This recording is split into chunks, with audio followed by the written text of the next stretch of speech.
नागरिकता कानून के विरोध के नाम पर हिंसा, इस सरासर उपद्रवी और अराजक तत्वों के द्वारा विपक्षी दलों, कांग्रेस समेत अन्य सभी विपक्षी दलों के संरक्षण में की गई एक शरारत है।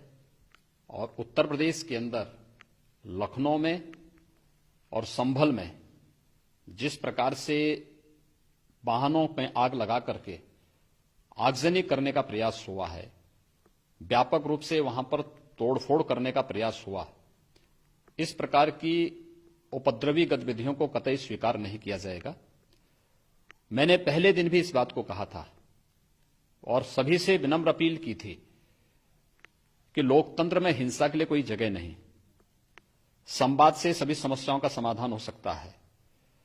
हम लोग सिटीजन अमेंडमेंट एक्ट के नाम पर दुष्प्रचार बंद करें, लोगों को वास्तविक जानकारी होनी चाहिए। लेकिन राजनीति की रोटी सेकने वाली कांग्रेस, सपा और वामपंथी संगठनों ने जिस प्रकार से आज महाबंदी के नाम पर पूरे देश को आगजनी की चपेट में झोंकने का प्रयास किया है, यह अस्वीकार्य है। और उत्तर प्रदेश में इस प्रकार के तत्वों के साथ हम सख्ती से निपटेंगे।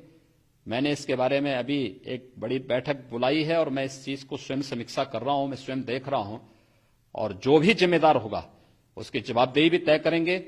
इस हिंसा में लिप्त प्रत्येक तत्व की प्रॉपर्टी को जब्त करेंगे और उस जब्त से सार्वजनिक संपत्ति को हुए नुकसान या कहीं पर पब्लिक प्रॉपर्टी को जो डैमेज किया गया है, इसकी भरपाई भी हम उन सभी उपद्रवियों से करेंगे, क्योंकि वे सब चिन्हित चेहरे हैं, वे सब वीडियोग्राफी में आ चुके हैं, सीसीटीवी के फुटेज में आ चुके हैं। इन सब की प्रॉपर्टी को जब्त करके इनसे हम इसका बदला लेंगे और सख्ती से निपटने के लिए इसके बारे में मैंने कहा है। पूरे प्रदेश के अंदर धारा 144 लागू है, 8 नवंबर से निरंतर चल रही है। बिना परमिशन के कोई भी प्रदर्शन नहीं हो सकते और प्रदर्शन के नाम पर आप हिंसा करें, यह स्वीकार्य नहीं है। इस प्रकार की असामाजिक और अराजक गतिविधियों को कतई किसी भी स्थिति में बर्दाश्त नहीं किया जाएगा।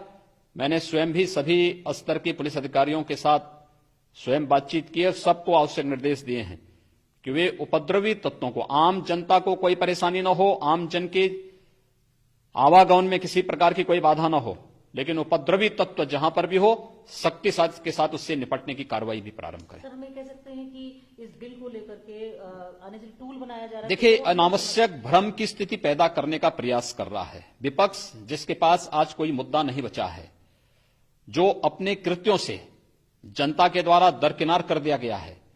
वह आज जिस प्रकार से नागरिकता कानून के नाम पर भ्रम की स्थिति पैदा करते हुए लोगों को गुमराह कर रहा है, ये जानते हुए कि नागरिकता कानून किसी जाति, किसी मत, किसी मजहब के खिलाफ नहीं, भारत के हर नागरिक को सुरक्षा की गारंटी देता है। भारत के अंदर आए हुए शरणार्थियों को यहां पर शरण दे करके भारत की सनातन परंपरा को आगे बढ़ाता है। उस कानून के नाम पर गुमराह करके लोगों को हिंसा के लिए प्रेरित करना, ये देशद्रोही कृत्य है और इस प्रकार के कृत्य को स्वीकार नहीं किया जाना चाहिए। इस प्रकार की अराजकतापूर्ण गतिविधियों को किसी भी हालत में स्वीकार नहीं किया जाएगा। स्पष्ट निर्देश दिए गए हैं, आम जन को किसी प्रकार की कोई दिक्कत न हो, इसकी व्यवस्था सुनिश्चित करें। इसके अलावा समीक्षा करें किस स्तर पर, कहां पर, कौन लोगों के कारण इस प्रकार की घटनाओं को अंजाम दिया गया है। खासतौर पर लखनऊ में और संभल में भी 2 सड़क परिवहन निगम की बसें जो सड़क के किनारे खड़ी थी, ज्ञापन देने के बाद जाने वाले उपद्रवी तत्वों ने उन पर आग लगाई है।